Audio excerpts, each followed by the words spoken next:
Dear brothers and sisters in the Lord, ప్రభునందు ప్రియమైన సహోదర సహోదరులారా, today's verse for our meditation is taken from Jeremiah chapter 46 verse 27. ఈ దినము మన ధ్యానం కొరకై తీసుకున్నటువంటి వచనము ఇర్మియా గ్రంథము 46వ అధ్యాయం 27వ వచనము. Fear not thou, for behold, I will save thee from afar off. భయపడకుము, దూరంలో నుండి నేను నిన్ను రక్షించుచున్నాను.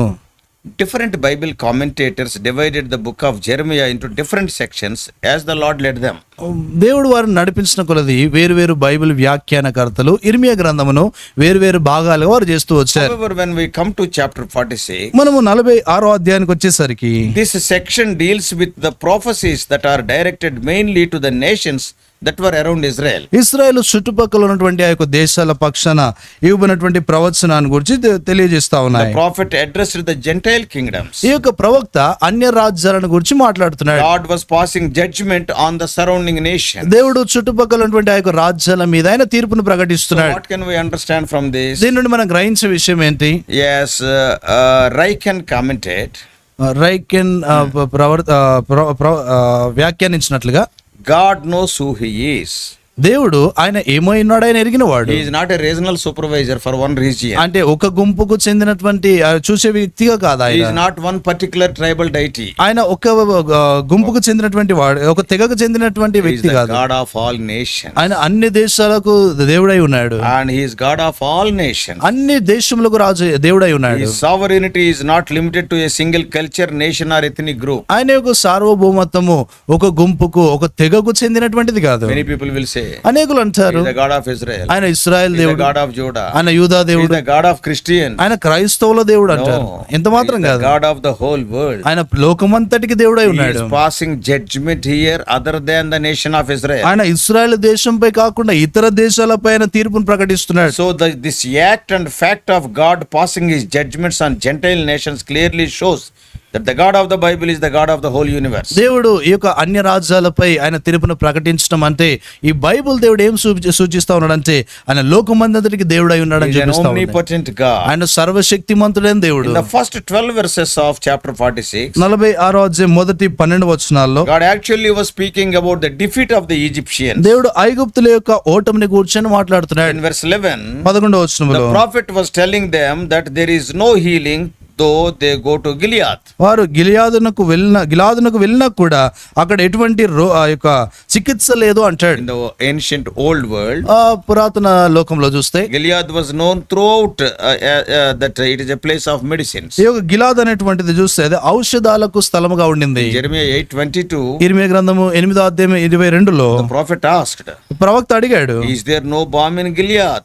గిలాదులో ఎటువంటి గుగ్గిలము లేదా And అంటాడు. is there no healer there? అక్కడ స్వస్థపరచు వారు లేరా అంటాడు. So but now, అయితే ఇప్పుడు though Egypt goes to Gilead, ఈ యొక్క ఐగుప్తు గిలాదునకు వెళ్ళినా కూడా there is no healing. అక్కడ స్వస్థత లేదు. They were to receive the judgment of God. వారు దేవుని యొక్క తీర్పు పొందబోతున్నారు. God was going to use the Babylonian armies as his instrument of bringing up his judgment against Egypt. ఈ యొక్క ఐగుప్తునకు విరోధముగా ఆయన తీర్పును తీసుకుని రావటానికి బబులోని యొక్క సైన్యమును ఆయన So this was ఉపయోగించబోతున్నాడు. the reason basically why Jeremiah warned the people not to go down to Egypt. ఐగుప్తునకు వెళ్ళకూడదని ప్రజలను హెచ్చరించుటలో ఉన్నటువంటి ఉద్దేశం ఇది. One day God is going to judge Egypt. ఒక దినాన ఐగుప్తునకు దేవుడు తీర్పు That's తీరుస్తాడు. why Jeremiah asked the people of Judah to go and find shelter in other places. అందుకొరకే ఇర్మియా ప్రవక్త దేవుని ప్రజలతో చెప్తూ వస్తాడు ఏంటంటే వేరే స్థలాల్లో ఆశ్రయాన్ని పొందడానికి వెళ్ళమన్నాడు. So later the prophet focused on other nations in the succeeding chapters.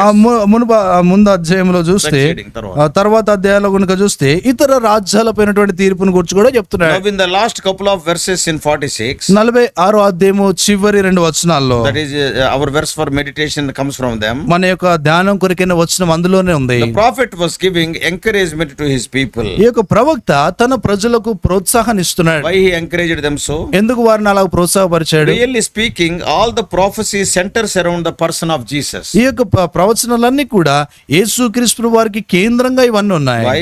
ఎందుకొరకు? Because the nation of Israel Israel is so important to the coming of Jesus? ఎందుకంటే ఇశ్రాయేలు దేశము యేసుప్రభు వారి యొక్క రాకడకు ఆయన రావడానికి అదెంతో ప్రాముఖ్యమైన స్థలము. Why always God protected or forgave or regathered Israel? ఎందుకొరకు ఇశ్రాయేల్ ప్రజలను ఎల్లప్పుడూ కాపాడుతూ మరలా సమకూరుస్తూ వారిని భద్రపరుస్తూ వచ్చాడు? It was not because they are obedient people, వారు విధేయత చూపించే ప్రజలని కాదు, because of the covenant he made with Abraham. ఆయన అబ్రహాంతో చేసినటువంటి నిబంధనను బట్టి. So we may fail in our words and deeds, but God will never fail. మనము మన యొక్క మాటలు యందు క్రియలు యందు తప్పిపోవచ్చు కానీ దేవుడు ఎన్నడూ తప్పిపోడు. Not only because of the covenant he made with Abraham, ఆయన అబ్రహాంతో చేసినటువంటి నిబంధన మాత్రమే కాదు, but also the most important thing is that the savior of the world, Jesus Christ, has to come to the earth through the Jewish nation only. ఇంకా ప్రాముఖ్యమైనటువంటి సంగతి ఏంటంటే ఈ యొక్క యూదా జనాంగంలో నుండి లోక రక్షకుడైనటువంటి యేసుక్రీస్తు వారు భూమి మీదకి రావాలి. He is the Lion of Judah. ఆయన యూదా గోత్రం నుండి రావాలి. Forgiving and loving are his attributes. ఈ యొక్క క్షమించటము ప్రేమించడం అనేటువంటిది ఆయన యొక్క గుణ లక్షణము. Often God calls Jacob his servant and the Israel as my people. తరచుగా యాకోబును తన యొక్క సేవకుడని ఇశ్రాయేలు నా ప్రజలని ప్రభు పిలుస్తూ ఉంటాడు. Not on the ground of their obedience, అంటే వారి యొక్క విధేయతను బట్టి కాదు, but because he has chosen them. ఆయన వారిని ఏర్పరచుకున్న కారణాన్ని బట్టి. We all know how refractory and disobedient they were. వారు ఎంతగా అవిధేయత చూపిస్తూ వచ్చిన ఎంత మొండివారుగా ఉండవచ్చునో మనకు They were తెలుసు. continually shaking off their yoke. They don't want to be under the yoke of the Lord. వారు ఎల్లప్పుడూ కూడా తమ యొక్క కాడి కింద ఉండకుండా వారు అటు ఇటు వెళ్ళిపోయేటువంటి స్వభావం కలిగిన వారు. Many times they insulted God also. వారు అనేక సార్లు దేవుణ్ణి కూడా వారు అవమానపరిచినారు. The obedience of Israel is not commended here, but that election is set forth by which God had set them apart from other nations. ఇక్కడ ఇశ్రాయేలు ప్రజలను ఆయన ఎంపిక చేసుకున్నటువంటి దాని విషయంలో ఆయన వారిని మెచ్చుకోవటం విషయం కాదు కానీ Here their obedience is not commended. They are not obedient people. వారు అక్కడ చూస్తే వారు విధేయత చూపించిన ప్రజలు కాదు, But their election is set forth by which God has set them apart from their nation, because God has elected them. దేవుడే వారిని ఇతరుల కంటే కూడా వారిని ఏర్పరచుకుంటూ వచ్చినాడు. Now God says, ఇప్పుడు దేవుడు అంటున్నాడు, fear not, O Jacob, and be not broken in mind, O Israel. ఓ ఇశ్రాయేలు భయపడకుము, ఇశ్రాయేలు జడియకుము అంటాడు. There are indeed two names used, అక్కడ రెండు మాటలు పేర్లు వాడబడ్డాయి. but God thus addressed his people often. God always addressed his people like that. దేవుడు ఎల్లప్పుడు కూడా తన ప్రజలను అలా పిలుస్తూ వచ్చాడు. I will save thee, నేను మిమ్మల్ని రక్షిస్తాను, not because you are worthy, but because I have chosen thee. మీరేదో యోగ్యులని కాదు కానీ నేను మిమ్మల్ని ఏర్పరచుకొని ఉన్నాను This is అంటాడు. a great comfort to the people of God. దేవుని యొక్క ప్రజలకు ఇది ఎంతో గొప్ప ఆదరణ. As a matter of fact, the Jews were in great fear, వాస్తవానికి చూస్తే యూదులు ఎంతో గొప్ప భయంలో వారు ఉన్నారు. but in the midst of wrath, God remembers his mercy. అయితే ఉగ్రత మధ్యలో దేవుడు తన యొక్క కనికరాన్ని గురించి జ్ఞాపకం Remember, చేసుకుంటున్నాడు. though Judah was destroyed, ఇక యూదా నాశనం చేయబడినప్పటికీ, though Jerusalem was captured, యెరూషలేము ఆ రీతిగా చెరపట్టబడినప్పటికీ, though temple was burned to the ground, ఈ యొక్క మందిరం అంతా కూడా ఇంకా though కాల్చివేయబడినప్పటికీ, the people are carried away into captivity, ప్రజలు చెరలోనికి వెళ్ళినప్పటికీ remember, జ్ఞాపకం I ఉంచుకోవాలి. repeat, remember one thing. ఈ యొక్క సంగతి జ్ఞాపకం ఉంచుకోవాలి. The nation of Israel shall not be utterly destroyed. ఈ యొక్క ఇశ్రాయేలు దేశం అనేటువంటిది సంపూర్ణంగా నాశనం చేయబడదు. The seed shall be preserved, అక్కడ కొంత శేషమైనటువంటిది ఉంటుంది, out of సంతానం. which the nation shall once again revive. దాని ద్వారా మరొక పర్యాయము మరొకసారి దేశం అంతా కూడా Because ఉజ్జీవింపజేయబడుతుంది. God's eternal purposes are linked with this nation. ఎందుకొరకంటే ఈ దేశముతో దేవుని యొక్క నిత్యమైన ఉద్దేశాలు జత చేయబడి ఉన్నాయి. See, for other nations, వేరే దేశంలో విషయమై it is God's punishment. అది దేవుని యొక్క శిక్ష అయి ఉంది. But for the people of God, అయితే దేవుని ప్రజల it విషయమై is not punishment, it is correction. అక్కడ దేవుని యొక్క శిక్ష కాదు కానీ ఆయన సరి చేయటము.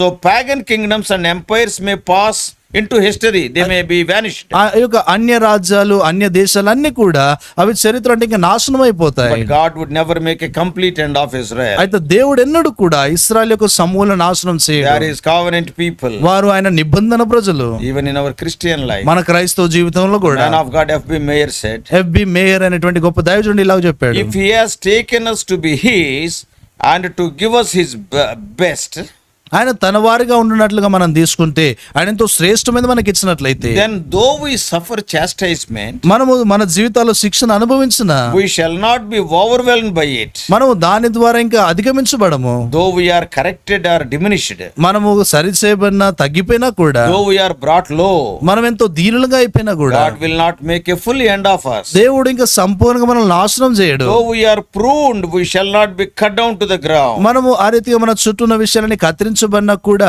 మనము పూర్తిగా నేలమట్టం అవ్వము. Yeah, God's care and love for his people, it shows the same truth. దేవుని యొక్క ప్రజల పక్షాన ఆయన కలిగినటువంటి ప్రేమ జాగ్రత్త అదే సూచిస్తా Like ఉంది. a faithful and loving father, ప్రేమ గల నమ్మకమైనటువంటి తండ్రిగా he corrects us and not leave us wholly unpunished. ఆయన మనను సరి చేస్తూ ఉంటాడు, పూర్తిగా మనల్ని శిక్షించకుండా విడిచిపెట్టాడు. How blessed we are. ఎంత ధన్యులం మనము. So dear brothers and sisters, ఇక్కడ ప్రియమైన సోదర సోదరులారా, have you come under the better understanding of his love? ఆయన ప్రేమ యొక్క మంచి గ్రహింపులోనికి నువ్వు వచ్చావా? He'll never leave you. ఆయన నిన్ను ఎన్నడు విడువడు. Though you shake off his hands, ఆయన చేతుల నుండి నువ్వు ఇంకా విడిచి పారిపోతున్నా కూడా yet he will guide you with minor chastisement. ఆయన కూడా నిన్ను కొంత శిక్షిస్తూ నిన్ను నడిపిస్తూ May ఉంటాడు. God help us to understand these truths and go forward in our Christian ఈ యొక్క life. సత్యాలు మనం గ్రహించి మన క్రైస్తవ జీవితంలో ముందుకు సాగునట్లు ప్రభు Today we are సహాయపడిన blessed గాక. by God means it is not because we are so obedient. ఈ దినాన దేవుని చేత మనం ఆశీర్వదించబడ్డామంటే మనం ఏదో గొప్పగా విధేయత చూపించినామని కాదు. Oh, by correcting us, he is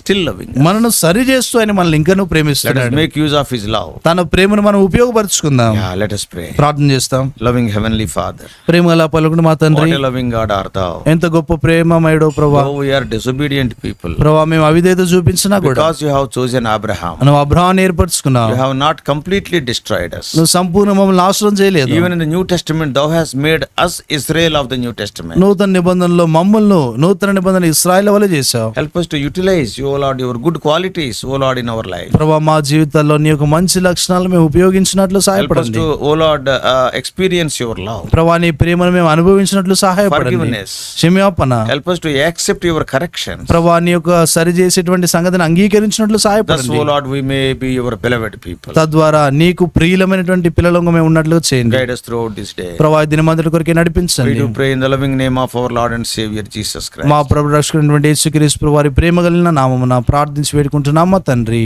amen. God bless you all. Please subscribe for more spiritual messages to the YouTube channel John Victor Telugu Messages.